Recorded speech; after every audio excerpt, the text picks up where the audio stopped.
What's up, guys? I want to talk today about my experience working at Cutco. Um, I think it's going to be a little scattered, and it's also, but I'm also going to say just kind of the events that happened and my reaction to them, uh, and then let you come to a conclusion kind of on your own. I'm not coming at it with it being good or bad. Just like it's just interesting. I think it's pretty interesting, I guess. So, um, what I uh, what I did was I was like I think I was like 22 at the time, and I just left a job, and um, I was like 2 years sober at the time. I don't know what that means anything, but um, and somebody told me I was like looking for a job. I couldn't find one. I didn't know where to look because I was like I just didn't really know. You know what I mean? I just hadn't done that. Anyways, so somebody told me to uh, go to just look in the paper and call people and try to get a job that way. And so that's what I did. And I ended up going into the interview at Vector or Cutco or whatever you want to call it. And I was pretty naive at the time, and so I got sold on the company, and um, and that's okay. Like, there's nothing wrong with being sold on something. You know, looking back at it, I'm like, it's not a bad thing. Like, I was sold on it, okay, like, great. But yeah, and so I was sold on it. Went through the training. Had to do whatever. Like, I had to pay. You had to pay like $100 or something for some of the knives, and it makes sense because you need to, like, when you go to sell whatever, you need to have a sample of that for people to see. Otherwise, you're just describing it and you just say, "Oh, trust me, it's really nice," uh, and so that doesn't work as well. Um, so yeah, you need to buy it, and they're nice and whatever, and I whatever, right? So I did it, and they have this thing called the first 10 days that you start selling. It's called the fast start, I guess. It's just like pretty non-creative naming of that, but um, they, yeah, it's like you just try to sell as much as you can in the first 10 days is just what it is. And so um, I did that, and I actually did really well with it. I sold like for 10 you get, so there's two things that are happening when you start selling for Vector or Cutco. You initially make a percentage off of what you sell, and if you sell a certain amount total, then that percentage goes up permanently. And then what also is happening in the first 10 days is your total is being added up, and in addition to making more percentage of the product, you're also, they have these like promotional, they're pretty promotional things just to try to get you to sell more stuff. Like, you can win, this or that or whatever. And so 10,000, if you sold $10,000 in your first 10 days, you sorry, I need to take a drink.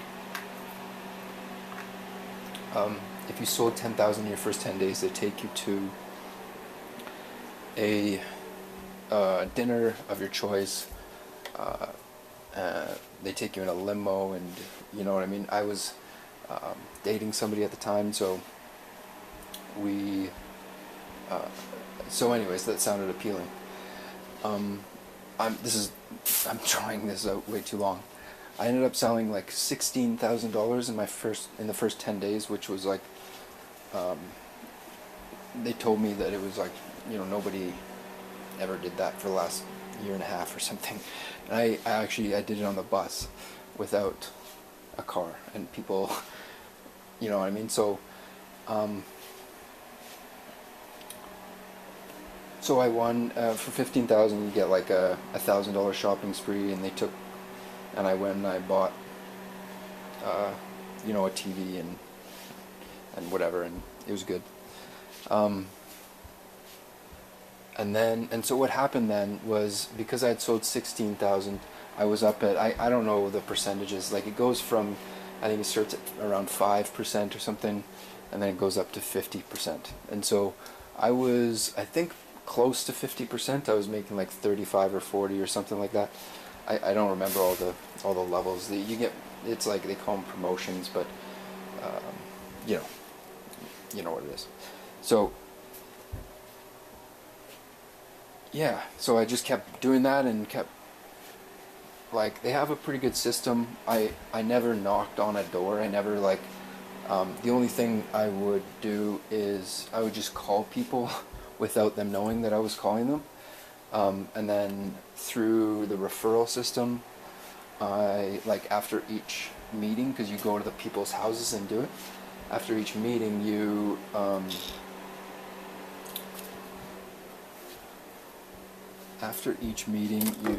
ask them for, if their friends might be interested in me, give them a call, or whatever, and usually get a few, you know what I mean? And so that's kind of how it keeps going, to kind of explain that, I guess. But yeah, and so I kept going, and I ended up selling in, I don't know, it was like $50,000 or $60,000 in the first like five months or so, and that was pretty good. So I was making like 50%. I had a few like really good kind of deals, not deals, but things that I set up where there was an industrial realtor that I knew through it was, a friend of mine. It was her dad, and he bought, like, I think it was $12,000 worth of knives, just to give to his clients as gifts, and so that was pretty. That's like literally about $4,000 in my pocket, like, just in a 1 hour meeting. And he called me to set it up. I didn't even do any footwork on it, so it was really just that was just fucking lucky, honestly. Like, that shit just doesn't happen. I think he just wanted to help me out because of whatever. So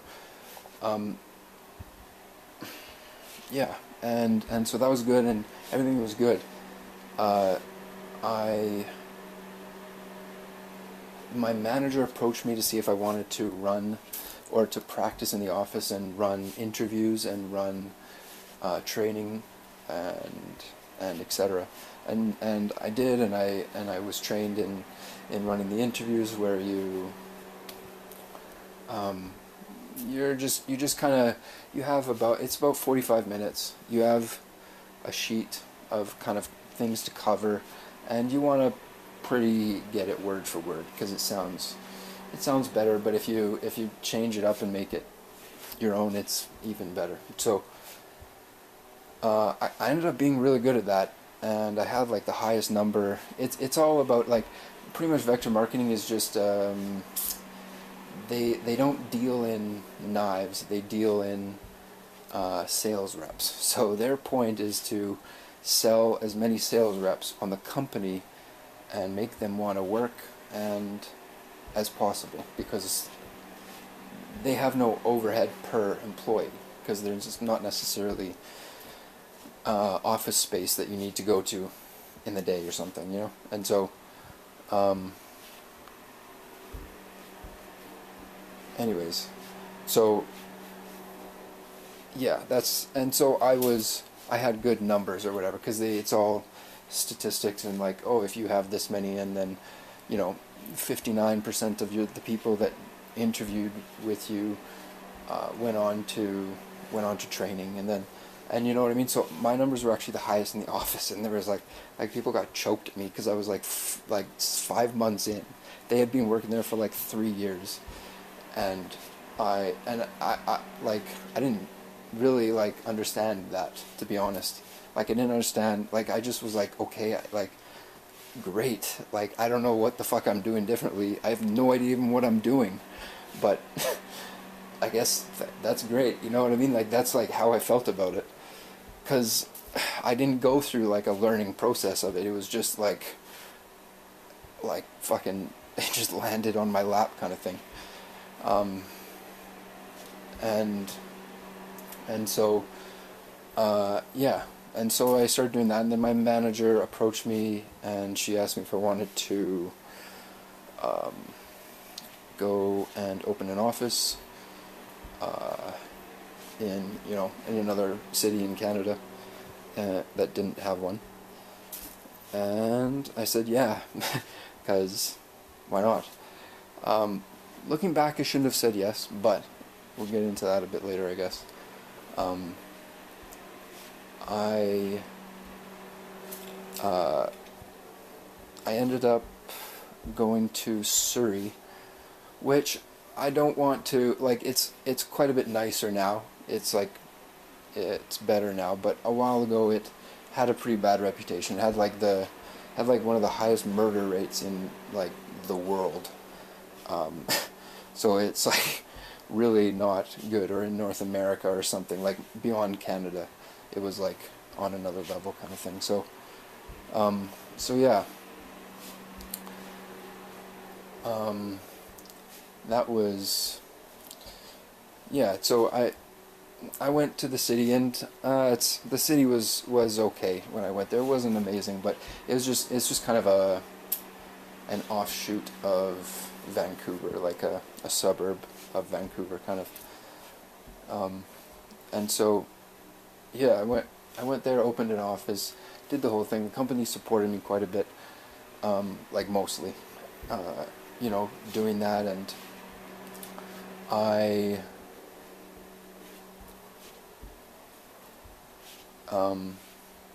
did it, and I went there, and I was like super excited, and I moved there, and at the time I also had just broken up with my first girlfriend, and we had dated for 2 years, and you know what I mean. So I was like kind of a child at that point, and wasn't really processing things. Like, I didn't really acknowledge that we broke up. I just kind of like pushed it down or something. I don't know what it was. I just ignored it, which wasn't a good idea.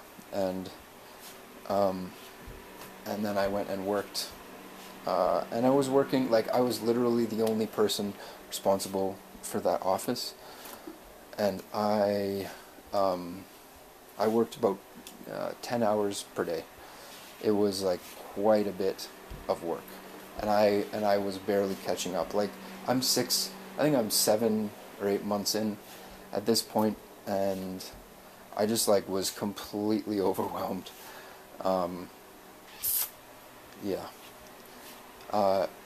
'Cause yeah, it was just a lot.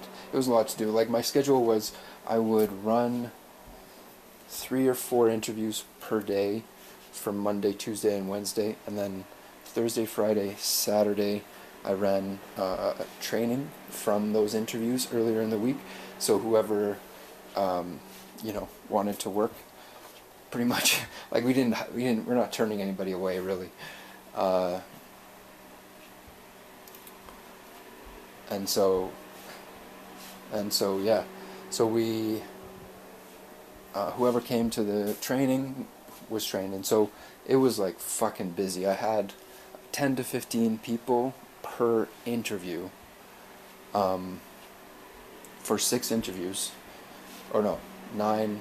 It was, yeah, between 6 or 9 interviews, and per week, and then I had to run training for 3 days, training was much harder than the interviews, because training was about 7 hours, 6 hours per day, with like 20 people kind of thing, and you're running that day in and day out, and then you also, on top of that, need to make sure everything is sorted out with everything, and you know, like pay everything, do everything. I'm such an idiot. Like, I was such an idiot back then, and maybe I still am a bit, but I had to hire a secretary because it was just too much, and so she was this like amazing. She was just so good, and I was just so overwhelmed by everything that I didn't see it, and that, you know, anyways, but that was, yeah, and so it was just like, the whole thing was, I just, you know, was like, it was too much for me, and so yeah, I guess, yeah, it's no wonder why I'm fucking adverse to, like, I get really anxious when things start going really well, and I guess that might be the reason. Like, when I just say yes to everything, and I just go, it just gets too crazy. So, you know, I don't know. Anyways, that's just a side note. Yeah, and so I ended up, I was supposed to be open for the summer, and I lasted most of the summer. My numbers were okay. They were okay. But I just was not cut out for that. Like, they would fly us around for, you know, training. Like, it was Toronto, actually. We just went to Toronto twice. And for the second time, yeah, the first time I went for, you know, rep training or whatever, and then I went for manager training, and yeah, I don't know why I'm saying that, but yeah, anyways, so I ended up leaving earlier than I was supposed to, because it was overwhelming. You know, I did it about 80% of the way through, and then I just had to quit, because I would like, yeah, I kind of regret not sticking with it. I had a sponsor, and the people around me weren't, like, I should have, like, I know this is such a cop-out, and I don't mean to do this. It's not 100% on them, but I should have had better people around me to give me better advice on things, honestly, because, or maybe people were, and I wasn't open to the advice. I don't know. I don't think so, but maybe. So yeah, I ended up leaving, which I think, looking back at it, I kind of regret not. I should have just finished it through, but I don't blame myself too hard, because it was just intense, and I just didn't know how to deal with it, I guess is what it is. Yeah. So yeah, I think that's a good kind of summary. I had like, of all the people that work there, like, it is rare for that to happen. Like, they go like the numbers are so bad. It's like, if you add up everybody that walks into the interview to people who have been selling for 6 months, is like 1%. Like, it is so low. Nobody kind of really wants to do it, or nobody is, it takes, you need to be like pretty open to things in order to succeed at that, and kind of, what's it called, flexible, not so, rigid, for that to work, I think, because and not everybody's like that, and that's fine. It doesn't matter. But yeah. So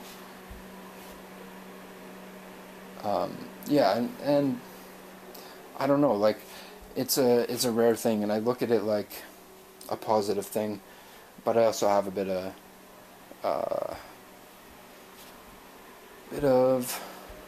I don't know. I just wish I would have handled it differently. It's not like a huge thing. I look at it mostly like it's a good thing. And then from there I went on to work at different places, but because people think if you can sell knives, what the fuck can't you sell? Um, you know, and that's not true actually, because I worked at a couple of jobs where I just wasn't good at selling the product. I just wasn't good at it, and that's fine. But and that's why sales is a really tough thing, because it's really like you get disillusioned with products. Like, you need to like the product in order to be able to effectively sell it. And if the product is, something kind of simple and, an innate object, you get desensitized to the product, and you become like jaded to the excitement of someone buying a product. And that's why kind of I think myself and other people don't have a tough time continuing that, or managing that, I guess, because in my opinion, a sale, if someone makes a sale, it's just a transfer of enthusiasm. That's it. And whether that person chooses to do with that enthusiasm is up to them. You know what I mean? Because you can talk about a product, and you can completely sell somebody on a product. They don't buy it for some other reason, but they love the product, and so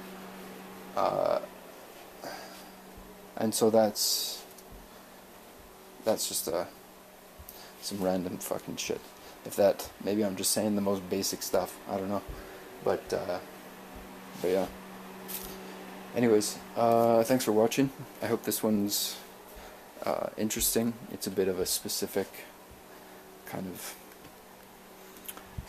story. So, anyways, have a good day.